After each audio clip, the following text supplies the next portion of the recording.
There will be moments that test everything inside you. There will be times when you feel like you've given everything you have and it's still not enough. Days when doubt creeps in and you wonder if you're just wasting your time. But hear this, you can't lose as long as you don't quit. Every great success story has one thing in common: perseverance.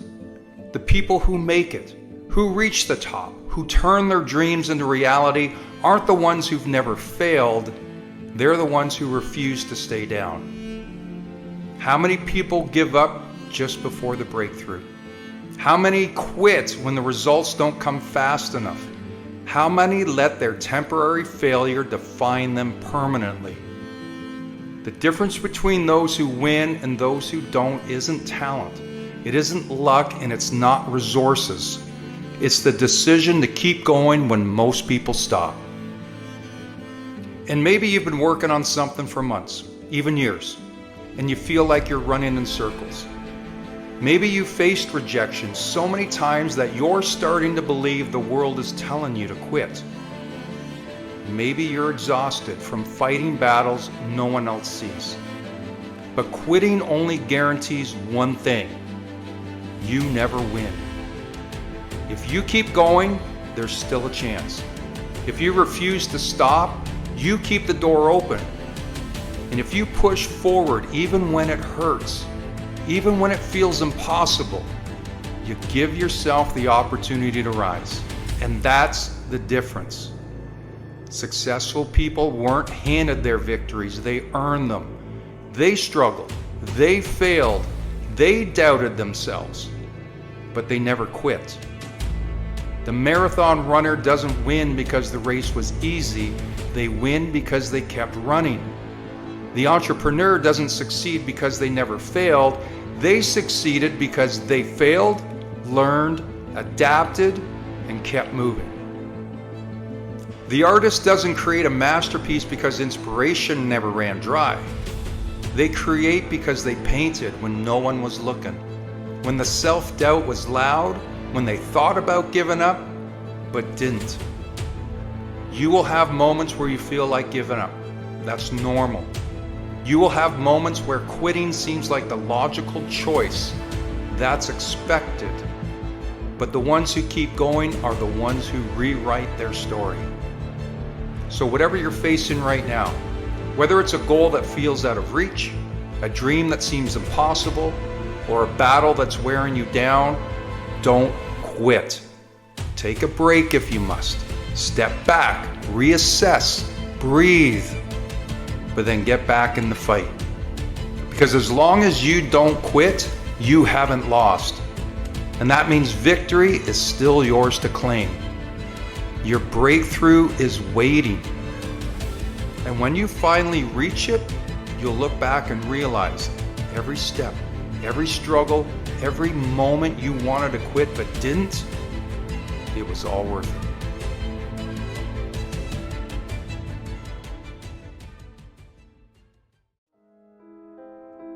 One day, you'll take your last breath. And in that moment, your life won't be measured by the dreams you had. It'll be measured by the actions you took. When you look back, will your story be one of daring adventure and relentless pursuit? Or will it be filled with pages of hesitation, missed opportunities, and excuses? Too many people fade away with their dreams still inside them. They spend their days saying, one day I'll start that business. One day I'll write that book. One day I'll chase that goal. And before they know it, their time is up. The saddest words you'll ever hear are, I wish I had. The truth is, regret is avoidable. And it starts with a simple choice, to stop waiting and start living. Because the world doesn't reward intentions, it rewards actions. It's the dreamer versus the doer. Think about the people you admire most, the ones who changed the game, built something meaningful, or left their mark on history. They weren't necessarily the smartest, the richest, or the most talented, but they all had one thing in common. They did something. They took a risk. They stepped into the unknown. They acted. Meanwhile, millions of people sit on the sidelines, waiting for the right time, the perfect plan, or some kind of sign from the universe. But the right time will never come. The perfect plan doesn't exist. And the only sign you'll ever need is the one staring at you in the mirror, and it's you. No one remembers what you wanted to do. When your story is told, no one will talk about the dreams you kept to yourself. They won't write books about your good intentions. They won't celebrate the goals you postponed until it was too late. What they will remember is what you did.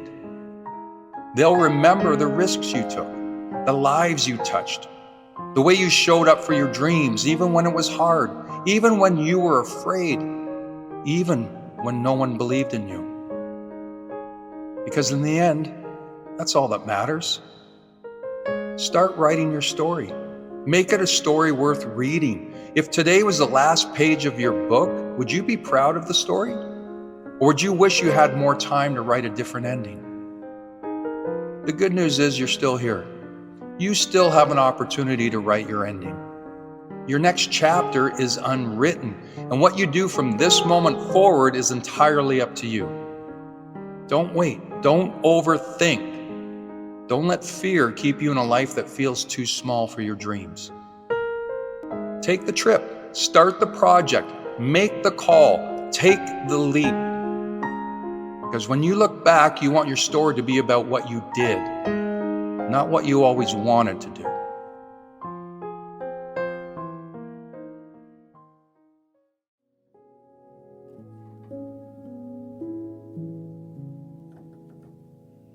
Let me ask you this.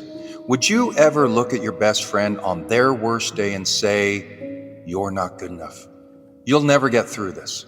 Why can't you just be better?" Of course not. You'd offer compassion, support, and understanding.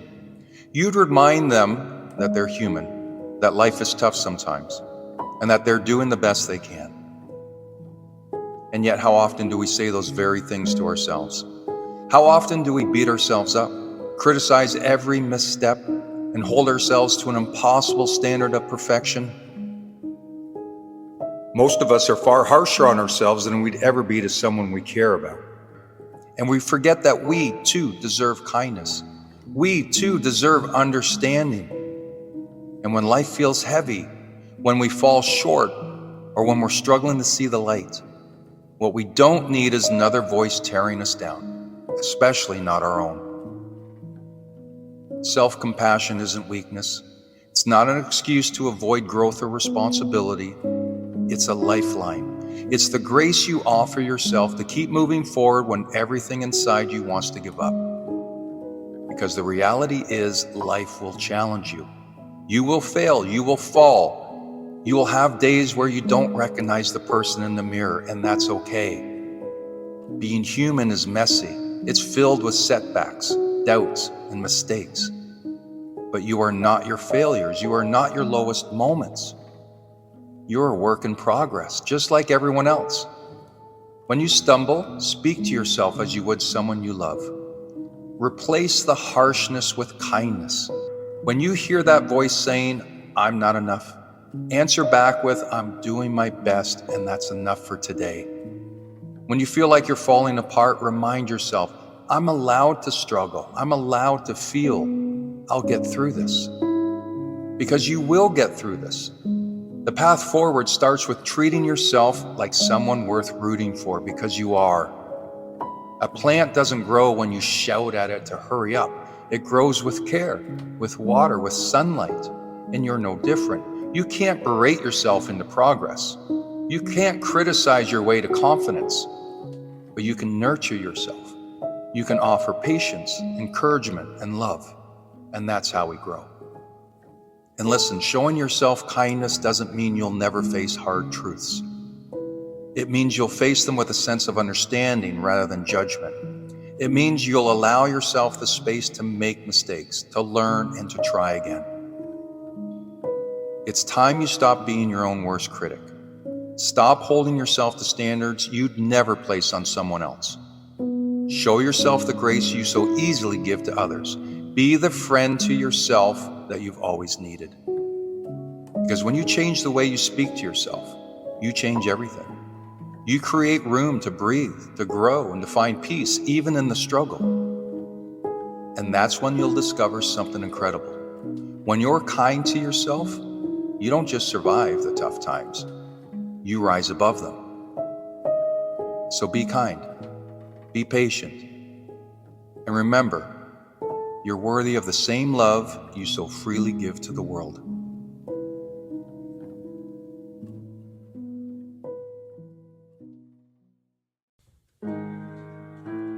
Many of us struggle with self-doubt and a fear of failure, which can then make us feel stuck and unwilling to take the first step towards change. I get it. But here's the truth. If you never give yourself a chance, you'll never know what you're truly capable of achieving. Self-doubt is like a heavy weight that keeps us grounded in place. It tells us that we're not good enough, that we'll never succeed, and that it's safer or just easier to stay where we are. But imagine if we let go of that weight. What if we allowed ourselves to be brave and take a step forward, even if we're unsure of the outcome? What if we just gave ourselves the chance to discover our true potential? I know starting something new can be intimidating. It's easy to stay comfortable and resist change because of the fear of failing. But think about this, every successful person you admire, well, they face their own doubts and fears. The difference between those who succeed and those who don't isn't that they were fearless, but that they were willing to take a chance despite the fears. When you give yourself a chance, you're not just taking a step into the unknown, you're choosing to believe in yourself, and that belief is powerful. It's like planting a seed. At first, it might seem small and insignificant, but with care, attention, and perseverance, it can grow into something extraordinary. So start with small steps. You don't have to make huge changes all at once. Begin with something manageable that you can commit to. Each step you take will build your confidence and reduce the self-doubt. And as you start to see yourself making progress, you'll find that the fear of failure becomes less daunting. Every step you take, no matter how small, is a step towards growth and improvement. And if you stumble or face setbacks, that's okay. Failure is not the end. It's just a part of the journey. It teaches us, it strengthens us, and it prepares us for even greater things. So I encourage you today to put your fears and doubts aside and give yourself a chance. Believe in your abilities and take the first step towards change. The journey might be challenging, but I promise you it will be worth it. Every moment you spend doubting yourself is a moment you could be using to move closer to your goals. Be kind to yourself. Give yourself the opportunity to succeed. Take that first step, build momentum, and watch as the self-doubts fade away. But the belief starts with you. Don't be your biggest foe. You deserve better than that.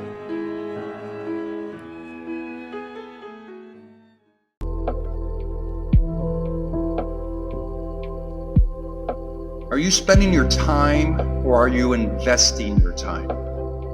That's the question that came up in a recent feed, and it got me thinking because ironically, at that moment when the question was presented, I was aimlessly scrolling, totally unaware of what I was even doing. Yes, even mindset coaches can get caught up in doing mindless things.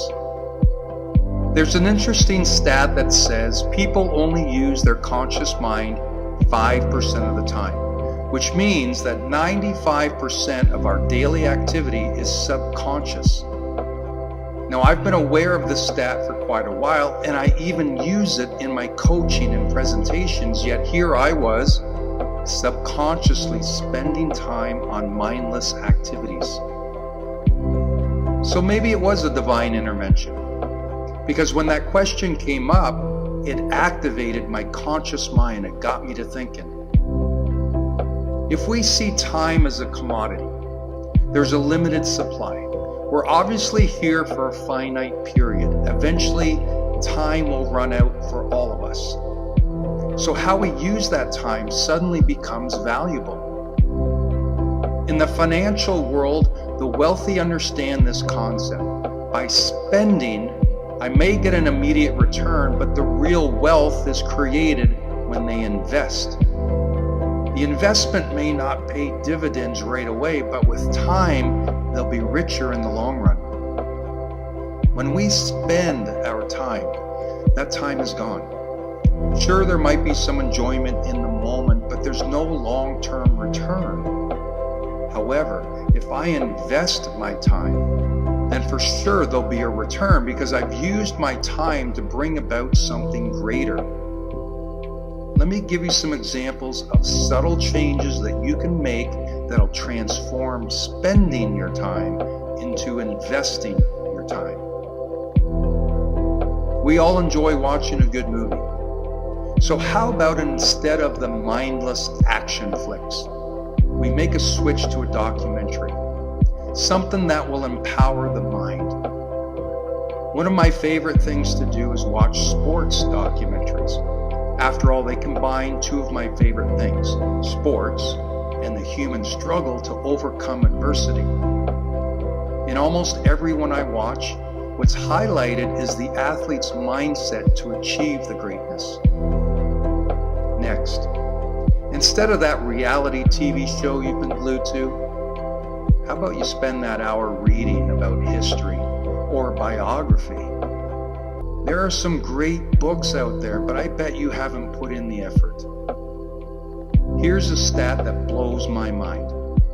1/3 of high school graduates never read another book after leaving school. They invested their time while in school, but have since become spenders. The changes don't have to be drastic, and it doesn't have to be a total switch to just investing.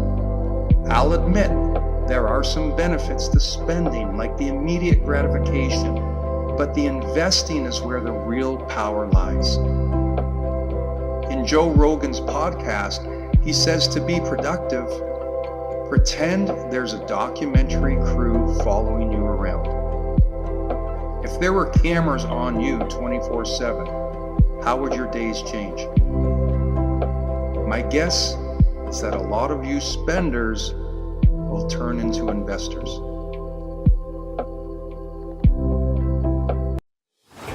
In the pursuit of human achievement, there's one characteristic that stands out above all others.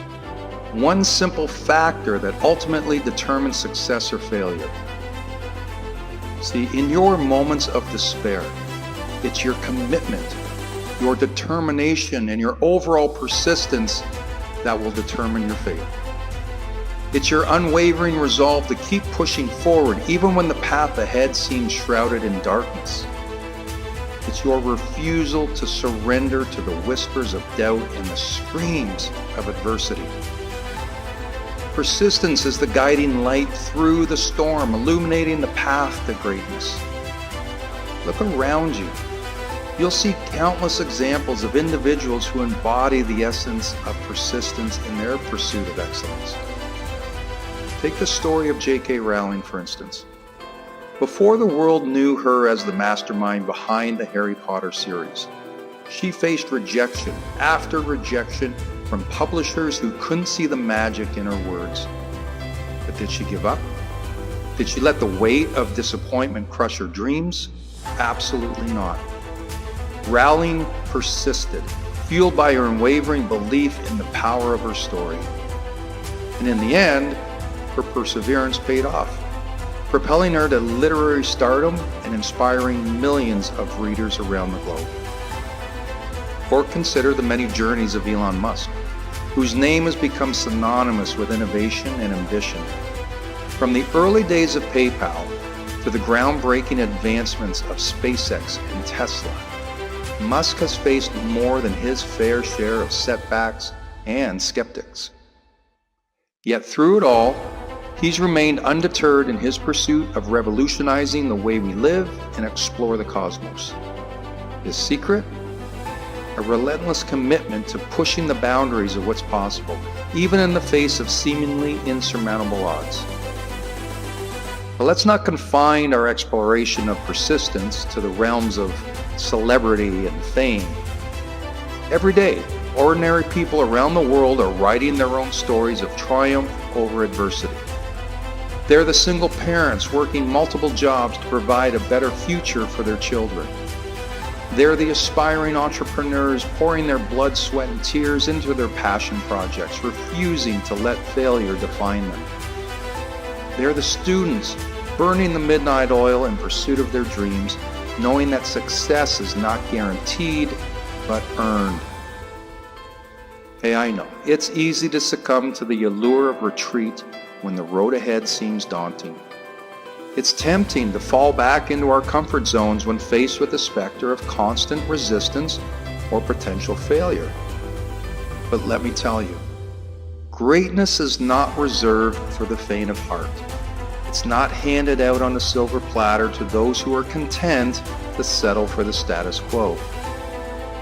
If you're one of the few that dare to act beyond dreams, you need to embrace the power of grit in your own life. When the journey grows long and the obstacles seem insurmountable, remember the words of Winston Churchill. If you're going through hell, keep going.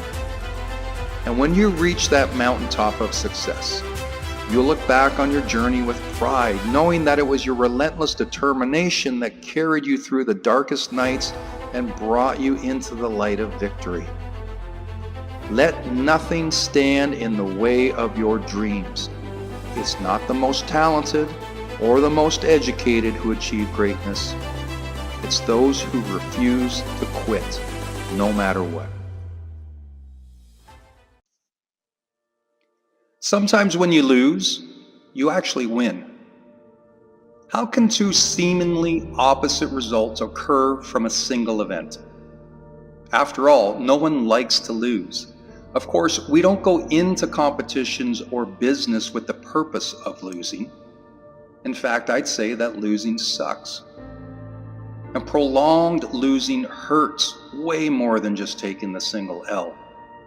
The psychological impact of losing can alter one's identity, shake our foundation, and cause us to delay entering the arena altogether for fear of a repeated outcome. We attach losing with being a loser. So where's the win in the loss? I'd say there's many things to gain in a loss. When I'm coaching teams, I use a saying that fits perfectly here. It goes, we either win or we learn. We either win or we learn. We've completely taken loss off the table. We are not losers if we lose, but rather we will win because we'll learn. There's a lot of good in a loss as long as we learn from it. A loss only becomes a loss if we don't extract the lessons, if we don't learn from the mistakes or feel the pain or hurt. The experience of a loss can be, and I'd say is, more valuable to one's growth than wins could ever be. Because your true character is revealed in losing. How you deal with it and how you respond is completely under your control. What we forget is that by even entering the arena, we are taking a risk if the outcome is win or lose. See, we're already on shaky ground because the outcome is undetermined. But by taking the preposition that we either win or we learn, there is no fear to be had. You're about to become better just by going through the experience. And what a powerful position that is. You can't be broken because even in the worst of times, you are becoming a warrior. You may lose the battle, but you'll never lose the war. Nothing is more frustrating than competing against an opponent that you can't beat because when they get knocked down, they regroup, they dust themselves off, and come back even stronger and more determined than ever. You can now be your most confident self simply because loss is off the table. You either win or you learn. And what a great feeling that is. Inspiration can come from anywhere. For me, it's usually on my morning walks, out in the fresh air and hopefully in the sun, but given where I live at the moment in Canada, not always.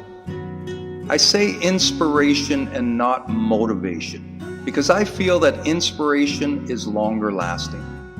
Don't get me wrong, some days I need motivation as much as anyone, but I feel that motivation is the temporary fire, while inspiration is the lasting heat.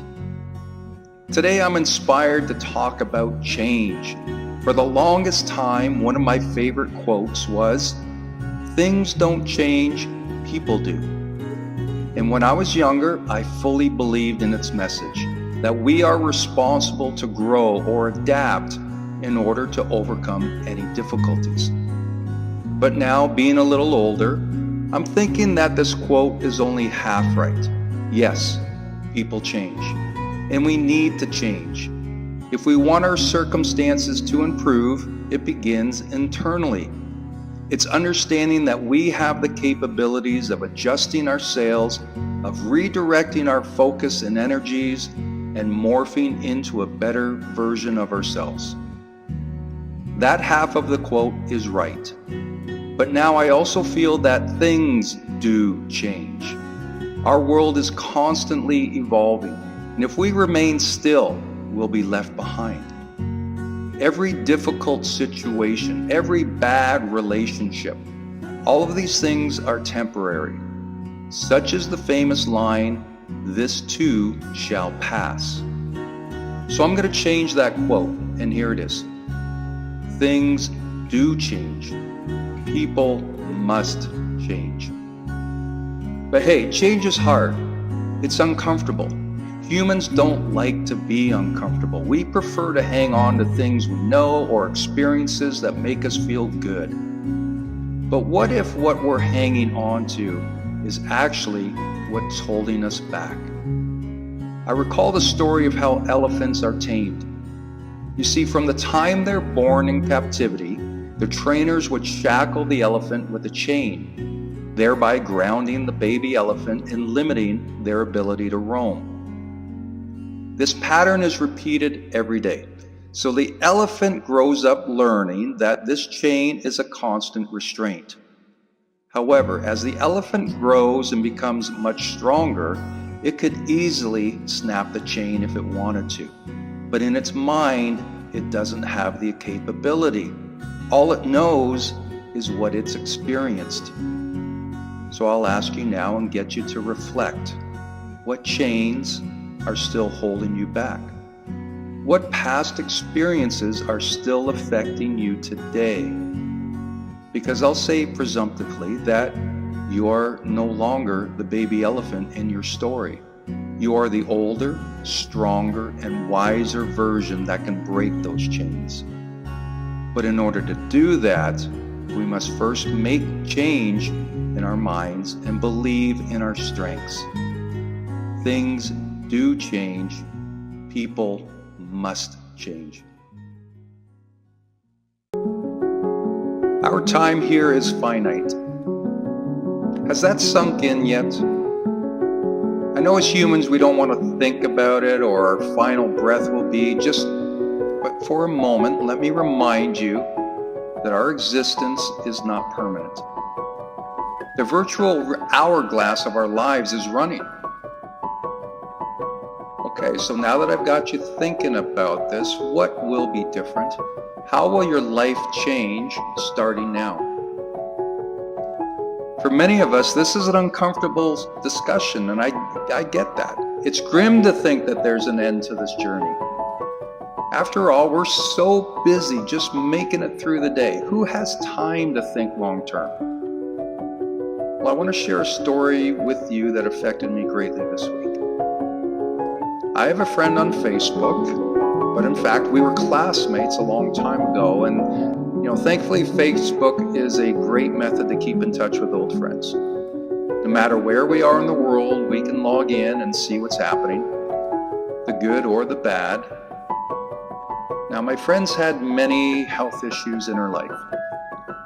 You could say that she's drawn the short straw of physical ailments, having gone through a few serious health-related matters. Anyway, she was posting about her upcoming heart surgery. Obviously, she was fearing what could go wrong, but trying to put a positive spin on the situation, which was her usual mindset. Stuff's gonna happen, I'm worried, but I'll be fine. And of course, upon reading the post, I gave the typical thumbs up, expecting to hear from her again and get the post-surgery updates. Except this experience was different. Instead of hearing from her, it was her daughter posting on her page to say that there were complications in the surgery and her mom didn't make it. And there it was. The not-so-gentle reminder that life is precious. And so I reflected, if this could happen to her, why am I any different? It made me think, is what I'm doing really what I want to do? What changes would I want to make? What people do I most want to connect with or let go? If you've had a loved one or a close friend or heck, even an acquaintance pass, you know the feeling. You start reevaluating things basically only to return back to the norm of our lives after an hour, a day, a week, back to just getting through the day until the next reminder. So let me challenge you to question the norm as it is today. Question your existence and ask you to perhaps adjust your sails for different waters where need be. Not everything has to change, and certainly change won't happen overnight, but maybe take the first steps in addressing what you've been avoiding or wishing to achieve. After all, our time here is finite. And if you knew when your time will run out, what would you do differently? Start there.